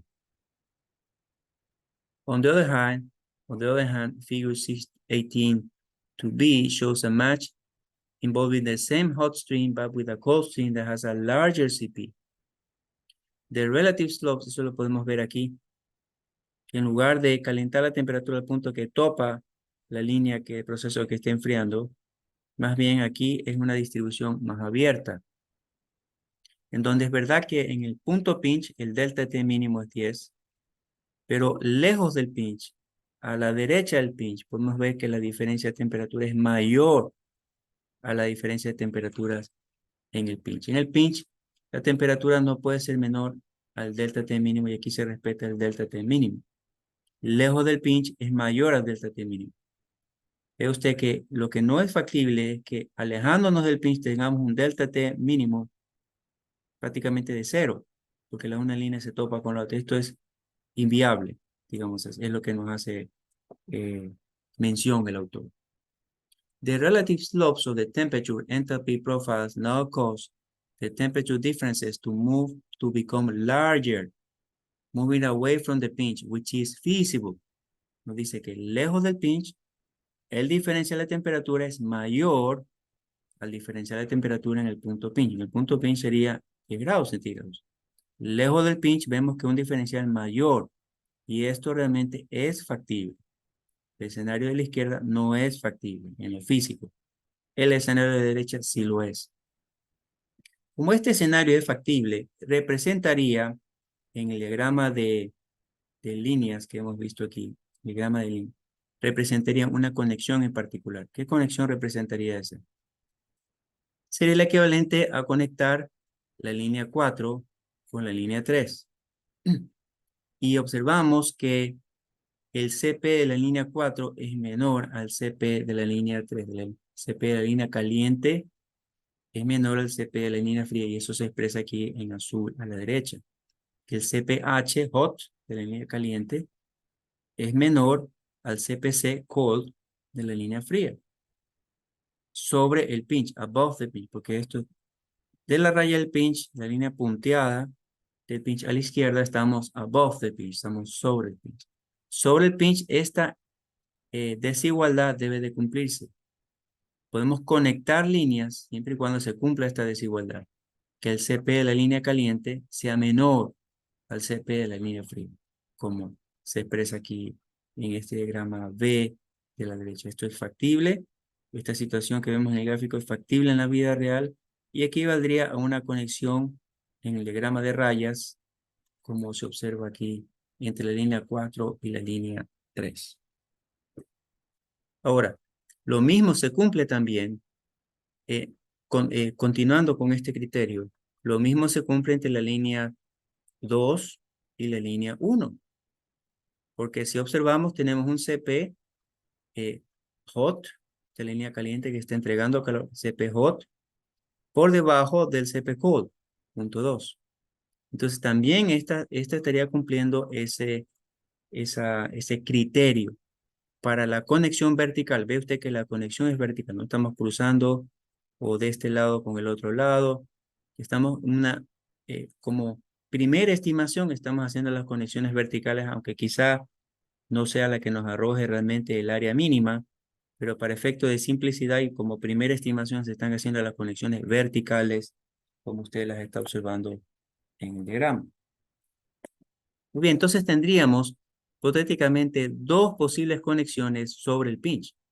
La conexión de la línea 4 con la línea 3, siguiendo este criterio, y la conexión de la línea 2 con la línea 1, siguiendo el mismo criterio. Estamos respetando el criterio, el CPH debajo del CPC, estas dos serían adecuadas conectar y representarían que en el punto pitch tendría estas diferencias y alejados del pitch, que aquí estamos alejados del pitch, la diferencia de temperatura sería mayor, lo cual sería viable, sería factible. En Figure 18.3, otro dibujo, Figure 18.3, shows the situation below the pitch. Hay otra desigualdad y esta es la situación debajo del pitch, es decir, de la línea punteada del pitch hacia la derecha. ¿Cómo se procedería aquí? ¿Cuál sería la desigualdad? Nos dice, Figure 18.3 shows the situation below the pinch at the pinch. If a cold stream is matched with a hot stream with a CP smaller, as shown in Figure 18.3a, there is a steeper slope. Si ocurre esta condición que nos menciona aquí, donde la pendiente es una pendiente pronunciada, then the temperature difference becomes smaller, which is infeasible. Entonces, si tenemos una situación así como se observa en la izquierda, donde aquí estamos en el punto pinch, una línea se está enfriando y una línea se está calentando, y ocurre que la línea que está enfriando cruza la línea, esto es inviable. Esto no puede ser. Más bien sería viable que las líneas que se están acercando al pinch tengan un diferencial de temperatura mayor que en el punto pinch. En el punto pinch el delta T es el delta T mínimo, que es de 10 grados. Alejado del pinch tenemos que tener un diferencial de temperatura mayor. Y ese diferencial mayor va a ser la fuerza motriz que va a permitir pues, el intercambio de calor entre las líneas conforme se acercan al punto pinch. Esta situación de la izquierda es inviable. Esta situación que vemos aquí en la izquierda es inviable. Entonces, ¿qué información obtenemos de aquí? Que alejados del pinch, las líneas de proceso tienen que tener un delta T mayor al delta T mínimo, tanto sobre el pinch, como es este dibujo que estamos viendo, como debajo del pinch, que es este dibujo que estamos viendo. Esta es la mitad del diseño del tipo grid, la mitad debajo del pinch. Aquí habíamos visto la mitad encima del pinch, ¿no? Entonces, así como habíamos visto esta desigualdad sobre el pinch, CPH debe ser menor o igual a CPC, hay una desigualdad debajo del pinch, que es esta de aquí. The CP inequality for individual matches. If the same cold stream is matched with a hot stream with a larger CP, less steep slope, as shown in figure 18.3b, then the temperature difference becomes larger, which is feasible. En esta situación descrita aquí, es viable o es factible en cuanto al intercambio de calor vertical en líneas de proceso, de la caliente a la fría de manera vertical, como lo estamos viendo. Dos, starting at delta T minimum at the pinch, for temperature differences to increase moving away from the pinch. Este sería el criterio de desigualdad debajo del pinch. Sería que el CP de las líneas calientes tiene que ser mayor o igual al CP de las líneas frías debajo del pinch. O sea, lo opuesto. Sobre el pinch habíamos visto que es al contrario, que el CP de las líneas calientes tiene que ser menor o igual al CP de las líneas frías. Debajo del pinch es lo opuesto. El CP de las líneas calientes tiene que ser mayor o igual al CP de las líneas frías. Siguiendo ese criterio, tenemos el CP de la línea caliente, línea 4 que va de 150 a 80 desde el pinch. Esta es encima del CP de la línea fría que va de 20 a 140. Entonces, esta conexión sería correcta. ¿Qué más tenemos aquí? Bueno, por lo pronto esa conexión sería correcta. Y representaría algo aproximadamente así. Entonces tendríamos ya dos conexiones. Aquí están dos conexiones sobre el pinch. Estas conexiones representan, pues, para este intercambio de calor tiene que haber un intercambiador de calor que tome de esta línea 4, intercambie calor con la línea 3 en ese intercambiador. Entonces representaría un intercambiador de calor, esto representaría otro intercambiador de calor. Y esta conexión representaría un tercer intercambiador de calor. Ujú. Identification of the essential matches in the region of the pinch is clarified by the use of the CP table. In the CP table, the CP values of the hot and cold streams for the streams at the pinch are listed in descending order. Figure 18.4a shows a grid diagram with the CP table for the design above the pinch. Vamos a ver si eso está por acá. 18.4, que tenemos A y B. Aquí está el CP, la tabla de CP, ¿no? No estamos aquí. Cold utility must not be used above the pinch, which means that hot streams must be cooled to pinch temperature by heat recovery. Hot utility can be used if necessary on the cold streams above the pinch. Entonces, sobre el pinch no vamos a tener el servicio utilitario de agua de torre, porque sobre el pinch estamos entregando calor, no estamos absorbiendo calor, estamos entregando calor e intercambiando de manera vertical las líneas calientes con las frías. Entonces, no es el lugar para colocar el servicio utilitario de agua de enfriamiento, el agua de torre. Y a la vez, debajo del pinch no es lo apropiado conectar una línea de vapor, que la línea de vapor que va a condensar va a entregar calor y queremos absorber calor, el calor de desperdicio, que le llaman waste energy, waste heat. Esa energía de desperdicio queremos absorberla y no agregar vapor debajo del pinch, ¿no? Eso es básicamente lo que nos dice. Thus, it is essential to match hot streams above the pinch with a cold partner. In addition, if the hot stream is at pinch conditions, the cold stream is to be matched with, must also be at pinch conditions. Otherwise, delta T constraints will be violated. Figure 18.4a shows a feasible design arrangement above the pinch that does not use temperature differences smaller than delta T. Entonces es importante que cuando hagamos esas conexiones de líneas que representan un intercambiador de calor entre dos líneas de proceso, el delta T sea mayor al delta T mínimo. In figure 18.4b shows a grid diagram with the CP table for the design below the pinch. Hot utility must not be used below the pinch, which means that cold streams must be heated to pinch temperature by heat recovery. Hot utility can be used if necessary on the hot streams below the pinch. Thus, it is essential to match cold streams below the pinch with a hot partner. Entonces, una vez más, es un intercambio vertical, se intercambian las líneas frías con líneas calientes, y la idea es que la línea caliente caliente la línea fría. Por eso se hace debajo del pinch, esas conexiones. Figure 18.4b shows a design arrangement below the pinch does not use temperature differences. Having decided that some essential matches need to be made around the pinch, the next question is, how big should the matches be? Aquí vemos que tenemos en la tabla, ¿no? CP table, una tabla de CPs sobre el pinch a la izquierda, y una tabla de CPs debajo del pinch, el pinch a la derecha. Entonces podemos ver CPHs de punto 25 en esta línea caliente, CPC de punto 3 en esta línea fría, y vemos nosotros que hay una conexión justo entre estas dos por la desigualdad que había, que el CPH tiene que ser menor al CPC sobre el pinch, y eso es lo que se está cumpliendo en esta conexión de aquí.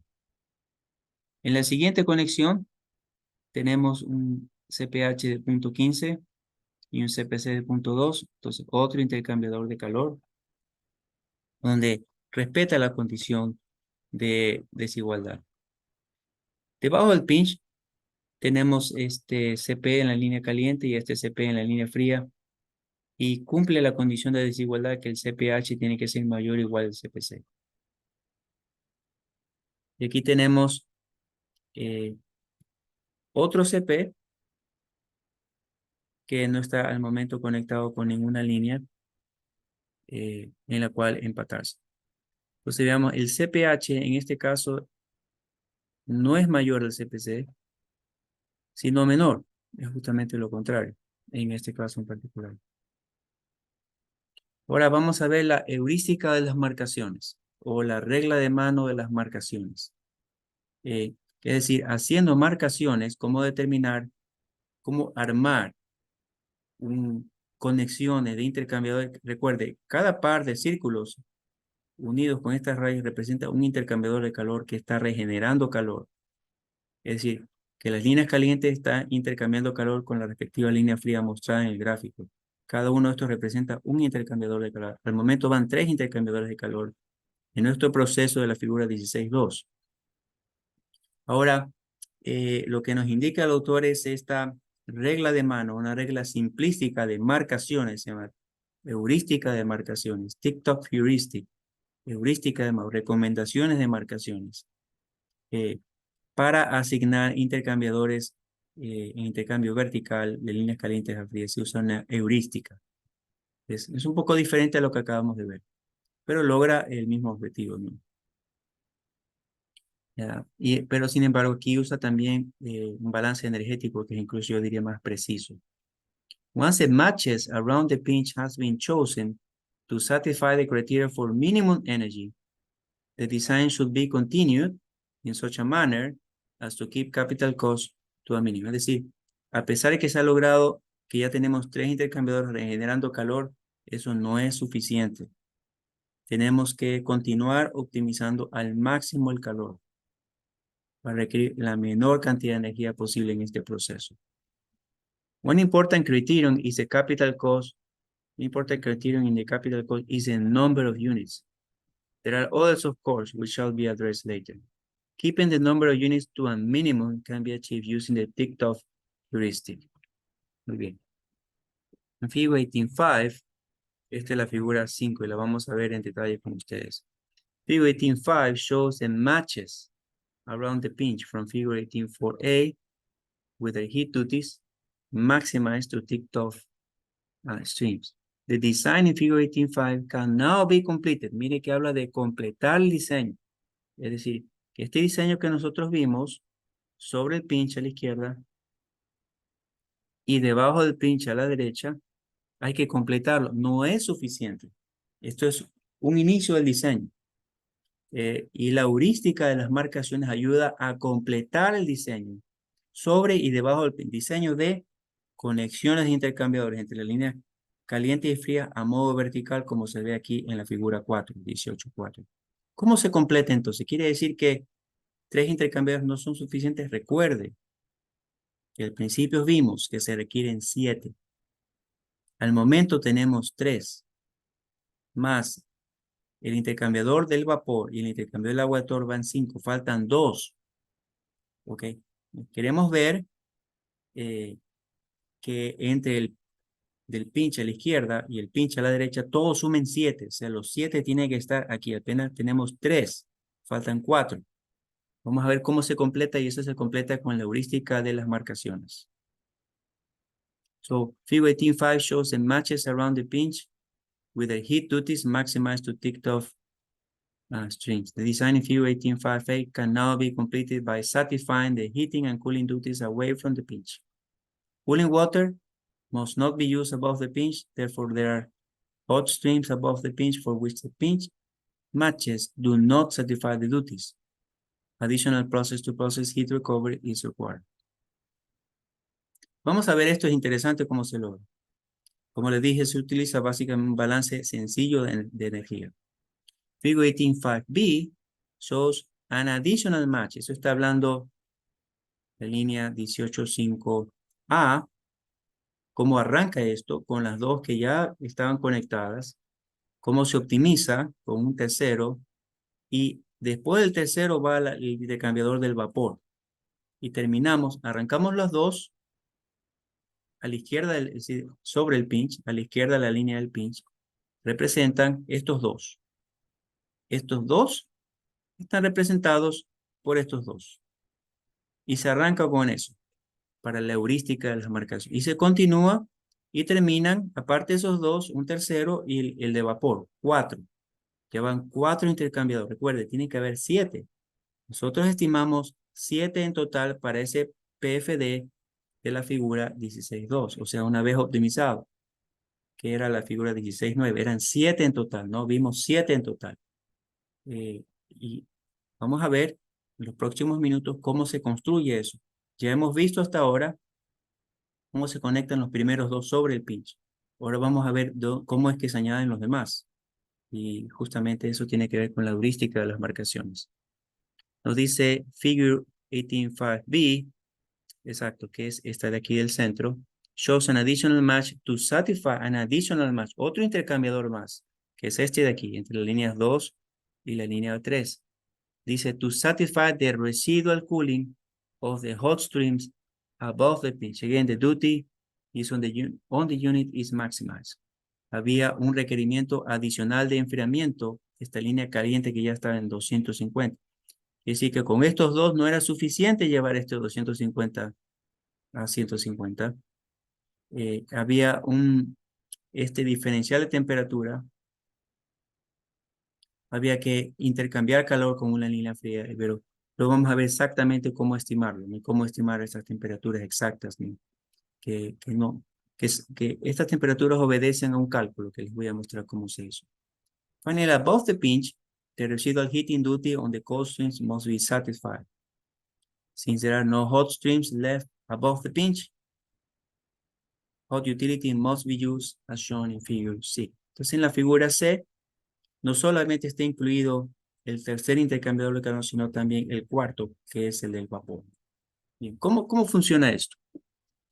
Bueno, este intercambiador que ya estuvo conectado, bajó la temperatura de 200 a 150, o sea, un diferencial de 50 grados, y según el CP de la línea era de 0.25 megavatios por Kelvin, porque el CP representa MCP, ¿no?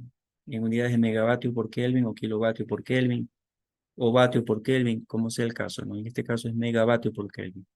Diferencial de temperatura 50 grados en esta línea. Entonces, megavatios por Kelvin por 50 Kelvin o 50 centígrados representa 12,5 megavatios. Ahora, esa misma cantidad de energía, asumiendo que están perfectamente aislados, va a ser absorbida por la línea que está calentándose. Entonces, esta línea que está calentándose va a tener 12,5 megavatios de energía adicionadas. La temperatura inicial es 140, la temperatura final no la sabemos. El CP de esta línea es 0.3 megavatios por Kelvin. La temperatura final aquí sería 181,7, que es el valor que usted observa ahí. Entonces, tenemos un balance de energía de este valor, digamos, que se determinó porque solamente había aquí un intercambiador de calor con el diferencial de temperatura de esta línea, el CP de esta línea, se obtuvo el Q de la línea 4, que intercambió la misma cantidad de energía en el Q de la línea 3 y se despejó para la temperatura final de calentamiento de la línea 3, que fue 187, 181,7. El siguiente intercambiador, este intercambió entre 140 y 180. Aquí hubo 40 grados de diferencia de temperatura con un CP de 0.2, arrojó 8 megavatios. Esos 8 megavatios, que misma cantidad que está aquí, eh, representó, aquí está el CP de 0.15, un diferencial entre 150 y una temperatura final aquí. Despejando para ti arrojó ser 203,3. Aquí, 203,3. Esto como resultado del segundo intercambiador de calor, que ya lo habíamos determinado antes que se necesitaba por la desigualdad, ¿no? Ahora, este intercambiador que no se había identificado antes, es el resultado de tener este diferencial de temperatura de 250 a 203, o sea, hay un diferencial de 46,7 grados de diferencia de temperatura. Y la pregunta es, ¿cómo se va a lograr este calentamiento? Bueno, la diferencia de 46,7 en el CP de 0.15, que es esta línea, 0.15, arroja una necesidad de 7 megavatios.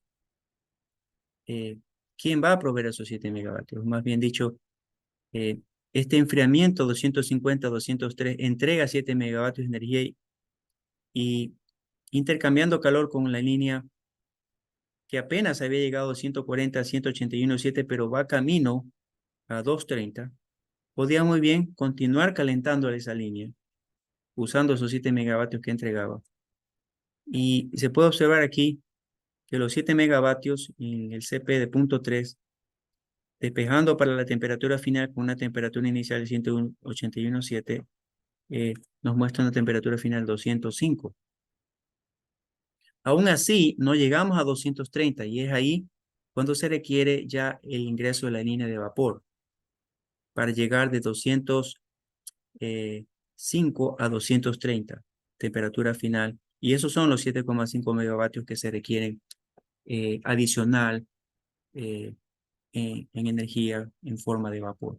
Entonces, vemos que al final se necesitaron los dos intercambiadores que originalmente habíamos determinado, un tercer intercambiador porque faltaba utilizar esa energía para un calentamiento adicional en la línea 3 a partir de la línea 2.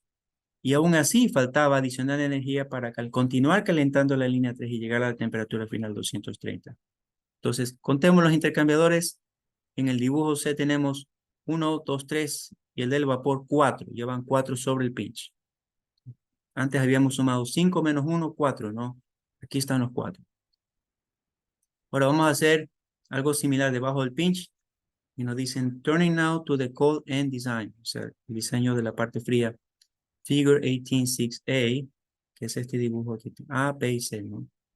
Shows the pinch design with the same ticked-off, así, with the streams ticked-off, así mismo, las diferentes líneas de proceso marcadas con un visto, ¿no?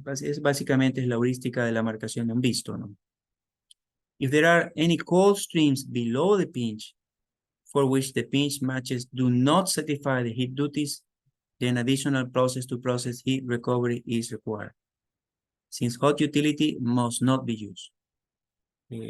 Como no podemos usar vapor debajo del pinch, según esta regla, así como no podemos usar agua de enfriamiento sobre el pinch, el intercambio de calor tiene que ser entre líneas de proceso, un intercambio vertical, entre líneas calientes y frías. Es la única manera debajo del pinch, sin adicionar el servicio utilitario caliente y sobre el pinch sin utilizar el servicio utilitario frío, ¿no? Figure 18.6b shows an additional match. An additional match quiere decir un intercambiador adicional, porque recordará que debajo del pinch apenas habíamos identificado y se puede un intercambiador de calor entre la línea 4 y 1, un solo intercambiador de calor. Pero luego, continuando con la heurística de marcación, pudo haber intercambio entre otra línea de proceso que es la línea 2 y es la que se va a identificar a continuación, que se observa aquí. La línea 2 intercambiando calor también con la línea 1, que al principio no se había identificado porque no cumplía la desigualdad debajo del pinch. So, entonces dice figure 18.6b shows an additional match to satisfy the residual heating of the cold stream below the pinch. Again, the duty on the unit is maximized. Finally, below the pinch, the residual cooling duty on the hot streams must be satisfied. Since there are no cold streams left below the pinch, the cold utility must be used. Ya cuando no es posible hacer más intercambio de calor debajo del pinch, para enfriar adicionalmente lo requerido es que se utilizan las líneas, la línea de agua de torno. Entonces empezamos así. Empezamos haciendo la marcación en la primera línea que fue de 150-80, había un intercambiador de calor, representaban 70 grados de diferencia de temperatura y la línea tiene un CP de 0.25, son 17 megavatios. Intercambio de calor con la línea 1, que es la línea fría. Eso quiere decir que tiene un CP de 0.2. 0.2, o sea, los 17 megavatios van a ser igual al CP. La temperatura final en el pinche 140 menos la inicial que no conocemos y despejando arrojan 52,5. Esta línea partido de 20 grados y ya tiene pues, según este intercambiador, recibe la temperatura 52,5. En el segundo intercambiador, ya conocemos este diferencial de 52,5, desde 20 a 52,5 o 32,5 grados. El CP es igual, el CP es de 0.2, que se indica aquí, 0.2 arroja 6,5 megavatios. Esta línea absorbe calor de la línea caliente. La línea caliente venía, que 6,5 se despeja, ¿no? 6,5 megavatios, que son los mismos que la línea fría. van a ser igual al CP de la línea caliente de punto 15. La temperatura final es 150, la inicial es desconocida, se despeja para el inicial y arroja 106.7. Hasta ahí bien. Pero la línea caliente lleva de 150 a 40, puede continuar entregando calor. Y es ahí donde donde ya no nos queda otra opción que eh, absorber ese calor con un intercambiador de calor que va a recibir el agua de torre. Porque ya de cambio de calor vertical de proceso a proceso solo se puede bajar la temperatura a 106.7, por lo que se utiliza ya agua de torre para bajarla a 40. Entonces aquí tenemos 106.7 menos 40, lo que representa esa diferencia de temperatura por el punto 15 de esa línea, punto 15 de esa línea, representa un Q de 10 megavatios. Entonces tenemos aquí un 2, 3 debajo del pinch y vimos nosotros un 2, 3, 4 sobre el pinch. Ahí están los 7 intercambiadores de calor de la figura 16.9. Se cumplió, tal cual. The final design shown in figure 18.7, vamos a ver un momento, amalgamates the hot end design from figure 18.5c and cold end design from figure 18.6c.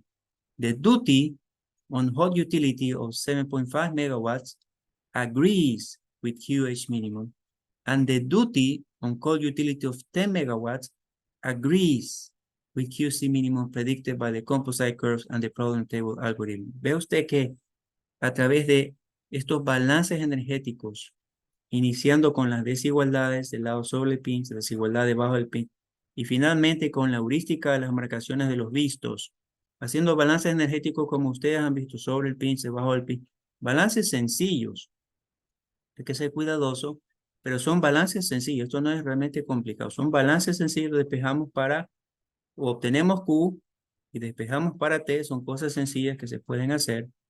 Se obtuvo precisamente que sobre el pinch se requerían, y se puede observar aquí, 7,5 megavatios, como también nos había dado resultados, tanto la curva compuesta caliente sobre la curva compuesta fría, con un delta T mínimo de 10, habíamos, en gráficos se observaban 7,5 megavatios a la derecha del gráfico que eran requeridos poner en el sistema como energía. En el problema de la tabla del algoritmo se vio la misma cantidad y utilizando este método se ha determinado la misma cantidad de vapor. Ve usted que coincide todo. Debajo del pinch, finalmente se determinó que la cantidad de energía absorbida eran 10 megavatios, igual en el problema de gráfico, de la curva compuesta caliente sobre la fría. A la izquierda del gráfico se veía que había que absorber 10 megavatios. En el problema de la tabla del algoritmo también se vieron que la energía residual a absorber eran 10 megavatios. Y en la heurística de las marcaciones de visto se ha visto exactamente lo mismo, los mismos 10 megavatios. Y es lo que nos dice aquí, que los 7,5 están acorde al QH mínimo antes calculado y los 10 megavatios están acorde al QC mínimo antes predicho por los diagramas de las curvas compuestas y el problema en la tabla del algoritmo. ¿Qué más nos dice acá? Note one further point from figure 18.7. The number of units is 7. Como les hacía énfasis a ustedes, efectivamente son 7. In total, including the heater and cooler, correcto. Tanto incluyendo la línea de calentamiento de vapor y de enfriamiento de agua de torre, suma todos 7, que va acorde a lo que vimos en la figura 16.9. Referring back to example 17.1, the target for the minimum number of units was predicted to be 7. Eso vimos al inicio de la clase hoy día. It therefore appears that there was something in the procedure that naturally steered the design to achieve the target for the minimum number of units. It is in fact the tick-toff heuristic, la heurística de las marcaciones de visto, that steered the design towards a minimum number of units. Recuerden, este es un trabajo de Linhoff y de Hinmarsh y de Linhoff, Townsend y otros investigadores de los años 80. Entonces, Robin Smith está citando el trabajo de Linhoff con otros investigadores hecho en los años 80. The target for the minimum number of units was given in equation 2, que fue 7, ¿no? Que vimos nosotros 5 menos 1 de un lado, 4 menos 1 del otro lado y todo sumo 7. 4 más 3, 7. Y aquí vemos del pinch a la izquierda, perdón, y del pinch a la derecha, aquí vemos 1, 2, 3, 4, sobre el pinch, 1, 2, 3, debajo del pinch, sumando 4 más 3, nos da exactamente 7 y podemos apreciar los megavatios. Es bastante más preciso este método de la heurística de las marcaciones. Observamos los megavatios, observamos los diferenciales de temperatura, es decir, es más preciso. Incluso el problema de la tabla de logaritmo, yo le diría, eh, posiblemente el problema de la tabla del algoritmo nos dé estos delta H's, pero ver los delta H's y los diferenciales de temperatura en un solo diagrama nos ayuda bastante ya al momento del PFD. Ya de este dibujo al PFD hay un paso, es bastante más sencillo. Y la última parte es Capital Cost Target. Bueno, posiblemente esto podamos cubrir, Dios mediante el día jueves, porque ya el tiempo no nos daría. Entonces, esperamos que lo que hoy se cubrió, no sé, nos quedamos pegados ahí, esperamos lo que hoy se cubrió pueda ayudar para que ustedes puedan hacer y terminar su tarea número 4, ¿no? Que es la tarea que tiene que ver justamente con este tema. Por lo demás, jóvenes, gracias por su tiempo. Esperamos verlos el jueves, Dios mediante, y continuar con la discusión, ya sea terminar esto y arrancar con lo de reactores, porque usted sabe que el tiempo apremia. Ujú. Entonces, jóvenes, muchas gracias. Una excelente noche. Nos vemos, Dios mediante, el día jueves. Gracias, profe. Gracias, profe. Una buena noche con cada uno de ustedes.